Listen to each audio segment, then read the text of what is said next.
금융지주가 3분기에도 역대급 실적을 이어갈 것으로 보입니다. 통상 금리 인하기에는 예대마진 축소로 이자 이익이 감소하는 흐름을 보이는데요. 금융당국의 가계부채 관리 기조가 은행의 대출금리 인상을 부추겨 반사이익을 거뒀다는 분석이 나옵니다. 이호진 기자입니다. 23일 금융권에 따르면 4대 금융지주의 3분기 당기순이익 컨센서스는 전년 대비 8% 증가한 4조 7,818억 원입니다. 리딩금융의 자리는 KB금융이 지킬 것으로 보입니다. KB금융의 순이익 전망치는 전년 대비 12% 증가한 1조 5,033억 원입니다. 신한금융과 하나금융 역시 10% 안팎의 성장세를 보일 것으로 관측되는 가운데 우리금융은 소폭의 실적 감소가 예상됩니다. 3분기 금융지주의 호실적이 일조한 건 아이러니하게도 금융당국의 오락가락 대출 규제라는 지적이 나옵니다.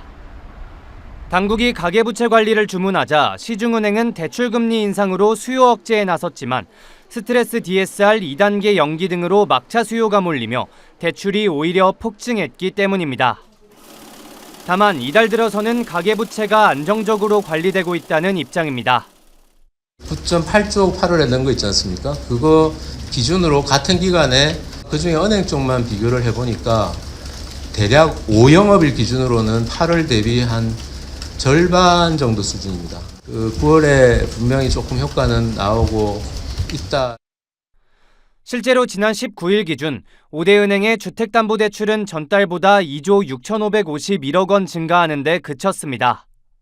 일평균 증가폭은 8월 대비 약 45% 수준이지만 지난달 증가폭이 역대 최대치였다는 점을 감안하면 적은 편은 아닙니다.